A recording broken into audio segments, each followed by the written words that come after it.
All right, YouTube, what is up? I'm David Griffin. Today, I wanted to give you something a little bit different. I wanted to give you my top 16 reasons why I think the GH5 is the best camera you can get, pound for pound, bang for your buck for the entry-level filmmaker for 2021. Let's go ahead and get into this, man. We got to talk about it. First off, let's think about this for a minute. The GH5 came out in 2017. That's about 4 years old, going on 5 years now. It's an old camera, so why would I even bother giving the GH5 props like that? First of all, let me go ahead and tell you. Let me just go ahead and end this right now. I know you already know what I think, but let me just tell you. It is totally worth it and should be very high up on your list if you're a new filmmaker looking for a camera to go ahead and get into if you're gonna do photo and video, some kind of combination. You're really gonna have a hard time finding a better pound for pound solution than the Panasonic GH5. Let me go ahead and talk about it and tell you why. First of all, before I tell you the positives, let me go ahead and tell you the negatives. I don't wanna lie to you. First of all, one of the #1 drawbacks with the Panasonic GH5 is its crap and low light, in my opinion. In my opinion, it needs a lot of light. But if you're dealing with filmmaking, and the average person is gonna be dealing with learning light, and if you're a beginning filmmaker, that is, the GH5 is just fine. But just know, once you get into those really low light situations, you can't push the camera too far. In fact, what am I recording this with right now? The GH5S, the sister or brother camera to the GH5. It's the low light version.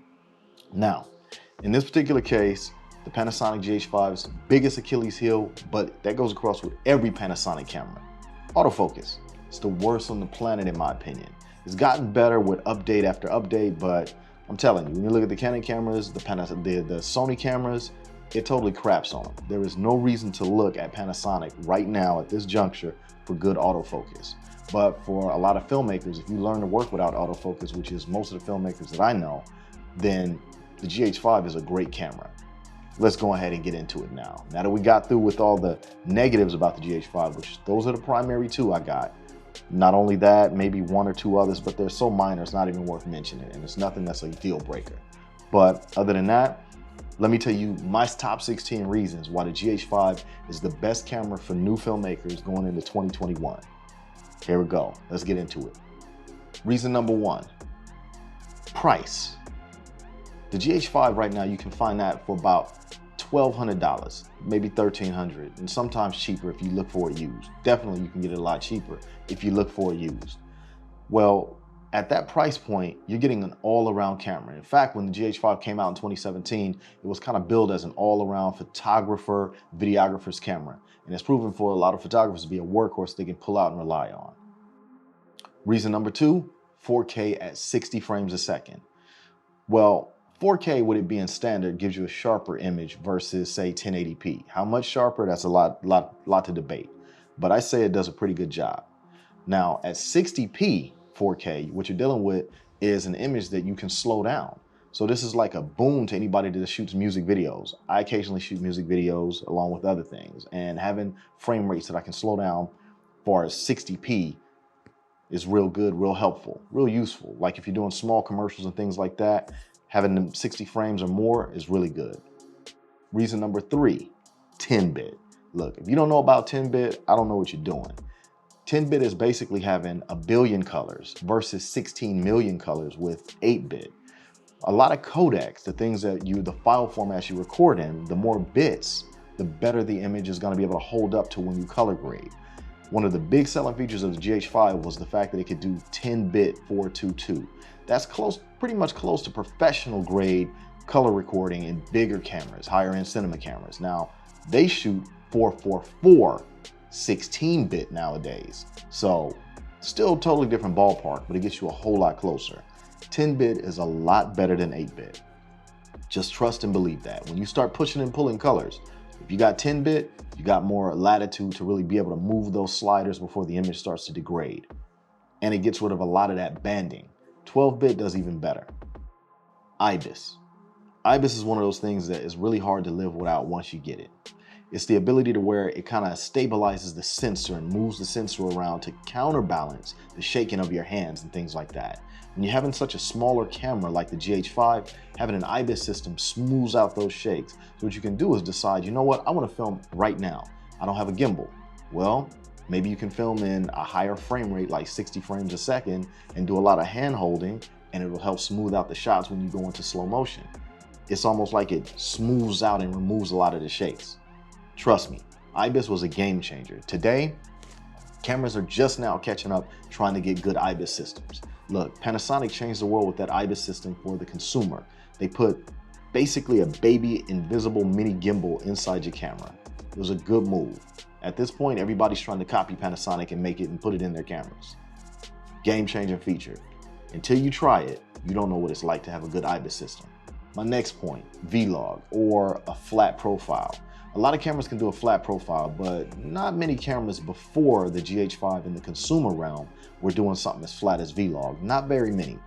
But once vlog hit, what you got was a picture profile that when it records the image, it doesn't bake in as much color information.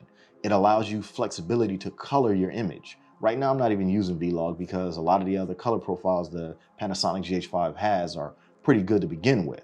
But vlog, when you're going out in bright sunlight, vlog can save you if you know how to expose it. That's one of those things that professional colorists use. And now I'm just now starting to touch into that world and understand how to work with colors better. And vlog has been indispensable in my GH5. Excellent feature. It's a killer feature, by the way. Now, almost everybody's trying to get a flat profile baked into their camera. That tilt flip screen. That tilt flip screen is like almost standard nowadays. Now the Sony cameras, after people complained about it year after year, they're finally getting it. But Panasonic and Canon have had the tilt flippy screen forever. It's just a little hinge to go ahead and move your screen around. But if you're doing some handheld vlogging and things like that, that tilty flippy screen can bail you out at times to make sure you got critical focus and things like that. Slow motion options. The Panasonic system has always been one that's trying to give you a lot of slow-mo options. For example, they have their VFR, which kind of is called variable frame rate. You use that to slow down your footage.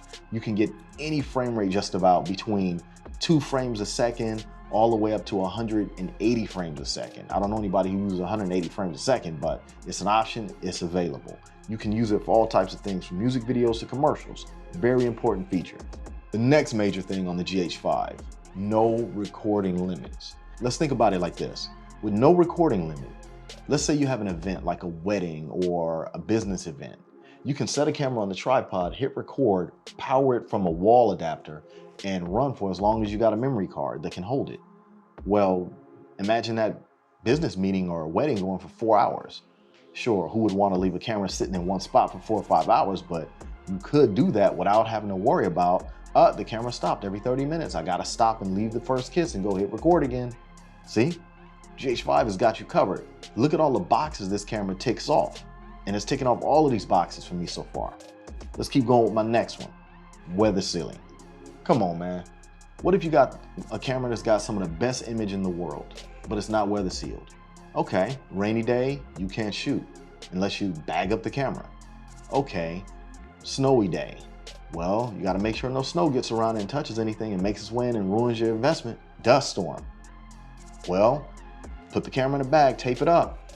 Now, I'm not saying I wouldn't do these things for my GH5, but let's just say having that weather sealing is like an extra level of protection, protecting your very own investment. I don't know why all cameras aren't coming some kind of way weather sealed. Power. Look, you can have the best camera in the world, but if the batteries only last 20 minutes at a time, I hope you got about 16 to 30 batteries if you're gonna run for a whole wedding or whatever you're doing. That's one of the things that the GH5 and the whole Panasonic GH line excels at. Because of that small sensor, it doesn't draw as much power, which means you can take a battery smaller and get more juice out of it and run your cameras a lot longer. And this is an area where the GH5 really excels at. The base batteries that it comes with, the Panasonic brand, usually lasts about 2 hours, 2.5 hours, 2.25 hours. That's excellent. Now imagine if you take one of those small little power systems and connect it in the type that I frequently use. You're talking 5, 6, 8, 12, 10 hours, depending on which size battery source you're using. I mean, who could argue with that?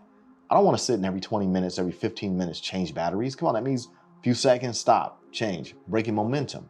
Momentum's very important. Having the power to do it and a way to do it, that gives the Panasonic a big advantage in the GH line to me. Codecs. Now, I'm not going to get into the technical details of codecs, but let's think about it this way. The Panasonic GH5 came out in 2017 and was giving you multiple codecs. 150 meg per second codecs, 400 megabit a second codecs like big cinema cameras. It was giving you MP4, H.265, MOV. Look at these codecs it's giving you. These are fairly good codecs. They are compressed codecs. They're not like shooting RAW. No, they're not. They're not like shooting ProRes. No, they're not. But they're good codecs. A lot of cameras used AVI or XAVI or some format and spin off of that. These codecs seemed a little bit more friendly on my little old computer, but they work. Lens adaptability. One of the things that set the Micro Four Thirds and the GH5 line apart is that you could adapt lenses. Let's take the Sony A mount, for example. It's Sony's older mount. You take those old lenses, you get you an adapter, now you can use all those lenses on the GH5. Yes, you're gonna receive a crop, but you can get up and going. Let's say you got an EF lens for a Canon system, you get you an adapter. You see, you get you a Nikon lens, you can get a Nikon adapter. You pretty much have almost every lens available on the planet can be adapted to this system. So whatever you're coming from, you can probably find a way to get it to a GH5 and get to filming. Options, color profiles. Now, a lot of people may not think this is a biggie, but it is for me. The GH5's got God knows how many color profiles. Rec 709, standard, Vlog, Cinelike D, Cinelike V, natural profile, and more, black and white color profiles. The color profiles on this camera give you a different color look to your image. Some add more baked in color, others give you less baked in color. But all of those color profiles are even tweakable in the GH5 themselves. My next one, customizability. You know, I've never seen a camera where you can walk up, press one of the function buttons, and it's got about 6 or something like that on the camera. Press it, hold it, a menu pops up and lets you remap that button. Come on, man. You can sit there, jump into GH5 and just tell it exactly how you want to do it. I mean, come on now. Think about it. You can have one button, you switch that button and you change it to your slow-mo with your same color profiles. You switch it to another, you can have it for your standard view. You can change it to another and you're gonna say, you know what, I'm outdoors now. This is where I knew I was gonna need a lot of color dynamic range. So let me go on ahead and set it to a Vlog setting and boom, you got it all there. So you can sit up and plan a shoot, a video or photo shoot, test your lighting out, set color profiles, set the entire camera to each situation, turn a switch, and the camera goes right to it from each location to location. Come on, customizability, like that ain't important? Come on now. What makes the GH5 an all-around camera is it also is a photo camera. You can go take photos too.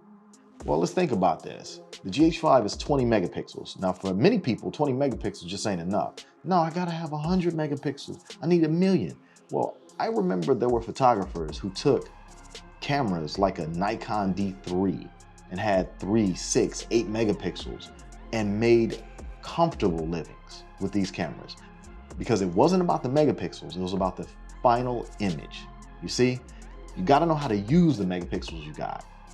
I came from 24 megapixels in the Sony A900 down to 20 with the GH5. I didn't lose very many megapixels, but what I did gain was an all-around camera that does stills and video. And I knew I was headed to video. The GH5 is really there for you. It'll serve your photography if you need it to. You just have to understand how to set the camera. Once you know how to set it, you go and create your images and you go edit your images. A lot of people say, oh, I don't like the GH5 colors. A lot of people say, I don't like the Sony colors. They take images, but what do we all do? We pull them up in post and we start editing. And we bring and manipulate the colors to the way you want. Now, I don't know about you, but that's valuable. That brings more value to this camera because I took it and I moved it from my photo business and also manipulated it and worked it into a growing video business. The GH5, in my opinion, is the best right now choice for the low budget videographer, photographer, or hybrid shooter right now. The system is older, it's more mature for what it does. They're giving you everything you could ask for in the GH5, pretty much for the price they're asking. Look, you can get a much better image on something like a Blackmagic Pocket Cinema camera, but it's gonna take more work. It's gonna need a lot more rigging, but that's only video. But you can get some of all of the above what you're saying in the Sony a7 III. Yeah, but you're gonna pay more money. And you know what? You're not gonna have 10-bit video. You're gonna have great autofocus. You're not gonna have a good flip screen to know what that computer is autofocusing on. You see, there are trade-offs with every camera system out there. Look, you get a Canon camera. You're not getting 10-bit unless you move all the way up to a Canon R, but then you need a $600 recorder to get it externally. With the GH5, you're getting 10-bit internal. You just buy your memory cards fast enough, put them in, start recording, go for it. Okay, look, the GH5 ain't perfect with low light. The GH5 ain't the best autofocusing camera in the world. In my opinion, it's one of the worst. The GH5 ain't the best camera in low light. In my opinion, it's not the worst, but it's just not the best. But how many of the boxes overall does the GH5 check off for you? Well, if it's checking off enough of them, maybe you ought to consider going ahead and adding that to your higher list of what you would get in 2021 if you're starting a photo video business. One of the last things I forgot to mention about the GH5, added value, an easy operating system to understand and work with to get to what you need. Look, Sony's just now figured this out, but Panasonic had that years ago. Now, just because you're first doesn't mean you're the best, but what it does mean is these things are already here and they're here for you. Now, that's my take on why I say the GH5 is one of the best investments a new videographer can get in 2021. Look, there's other cameras out there, but you're probably gonna pay a whole lot more only to just be catching up to what the GH5 could have got you for $1,200 or less. Look, I'm David Griffin. That's my take on it, y'all. Take it easy. I hope you enjoyed my little talk, my little rant, whatever you want to call it. I might do more. Later. I'm out.